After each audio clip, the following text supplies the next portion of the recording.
Rec League podcast. Tell your friends, tell your neighbors, tell your family, tell your haters. Available on Google Podcasts, Spotify, Radio Public, and Stitcher.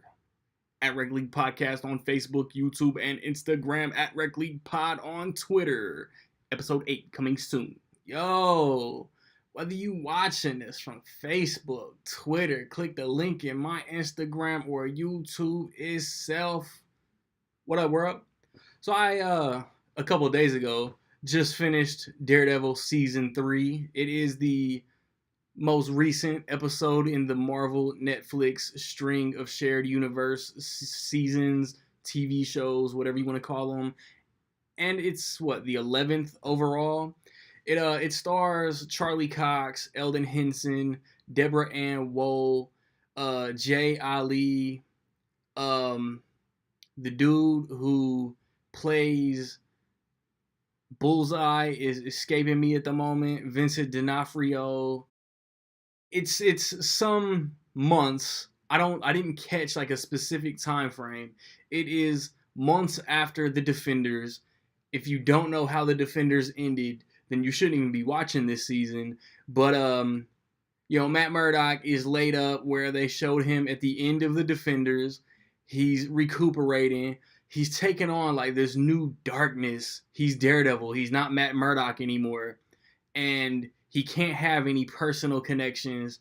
Personal connections make him weak.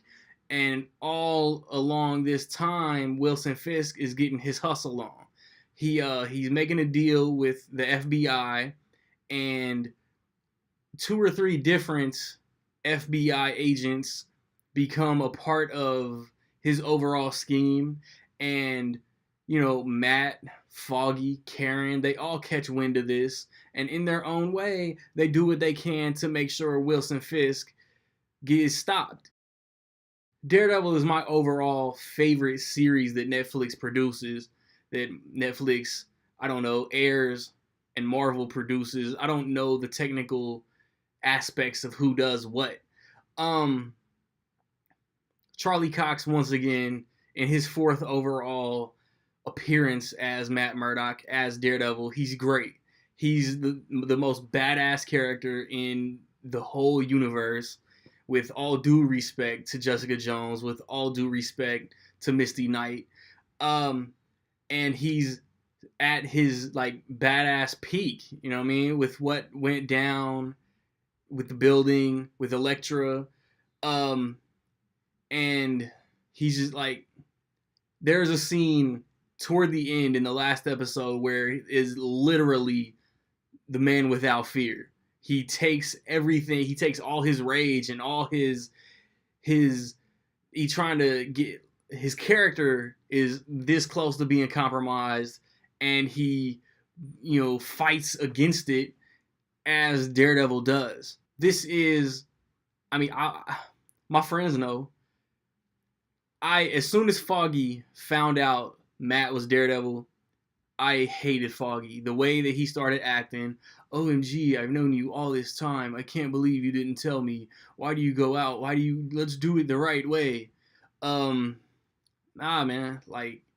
I'm sorry. Support your boy. He's making a dumb decision, but he's fighting the only way that he knows, because he's seen the law not work. He's like Dexter. Daredevil's like Dexter, but he doesn't kill. Karen is still a reporter working for the New York Times, aka the Daily Bugle, aka, I don't know what it's called, the Bulletin, I think is the name of it. Vincent D'Onofrio returns and once again makes a strong case for Wilson Fisk, aka the Kingpin. They officially call him Kingpin in this season, but I think he became the Kingpin when he set Frank Castle up to be killed in jail. He's not my favorite overall Marvel Netflix villain, but he is top 3. And I'm trying to do this without spoilers, man. I'm going to do, on the next episode of the Rec League podcast, I'm going to go into spoilers, and I'm going to go into specifics about what I liked and what I didn't like, hopefully with a guest. But if not, I'll still press on.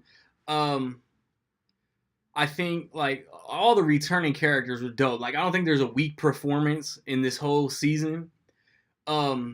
I didn't like that Madani, the like the main FBI agent that gets Fisk out of prison. I didn't like that he got so much screen time. But in the end, he became very pivotal to the overall season. So I mean, there's a catch 22. I don't know, like I'm not familiar with Bullseye's alias. Like I'm not familiar with who Bullseye really is in the comics. He is doing things. Fisk takes notice. I don't, even though he was in the movie, I don't like that Bullseye was reduced to a henchman. I don't like that, like the first half of the season took so much to explain. They like for more episodes than I liked. They kept Foggy and Karen over here. They kept Matt over here. But then like once episode 6 hits, it's the pacing just picks up and everything is just balls to the wall exciting. Um of course, like I've said, the Iron Fist choreography and the Daredevil choreography are my overall favorite of the entire universe, the Netflix Marvel universe. But and like this is phenomenal. There are multiple Daredevil Bullseye fights that look beautiful. Um, the finale is very dope. Like the finale got me so excited for a season 4. And then the way that Netflix has just been canceling Marvel shows, who knows if we're gonna get a Daredevil season 4? Because Luke Cage ends basically on a cliffhanger, canceled. Iron Fist ends on a cliffhanger, canceled. Say what you will, but Luke Cage season 2 is one of the best overall seasons they've put out. Iron Fist season 2 was way better than season 1 and made me excited for a season 3.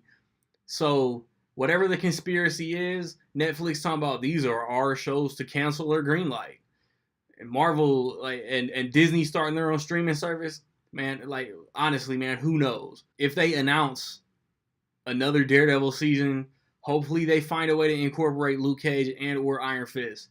It's or another Defenders or something, man.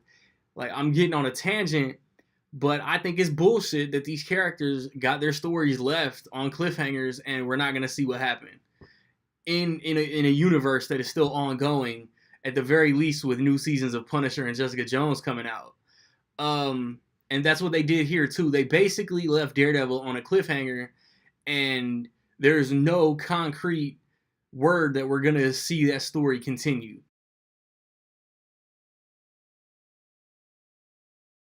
Like I said, Daredevil is the best overall show that they've done, and in my opinion, I will say that Daredevil season 3 is almost dope as fuck.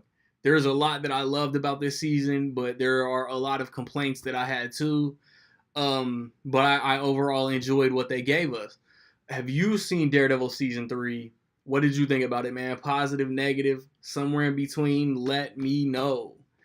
Um, they haven't announced a release date for their next season, which like it's crazy to me, man. Jessica Jones come out in March. I think around that time, Luke Cage was announced for June, and then I think at Comic Con, I think they announced Iron Fist for September, and then Daredevil come out a month later, and that's weird. And now, like, I would assume we'll get Punisher in March because they've released a spring season every year since they've started, so I assume Punisher is coming next. I recently posted reviews for Halloween, Goosebumps, First Man, Bad Times at the El Royale. I got 7 episodes of the Rec League podcast up and running. Check those out. Did a horror movie montage with some friends and family, and it was real dope. Check it out. Bohemian Rhapsody review right around the corner. Next weekend, I want to see Overlord, The Girl in the Spider's Web, and The Grinch. Stay tuned for all of that, man. Like, subscribe, comment. Find me where you find me, man. Don't know where to find me? Watch these credits. Peace.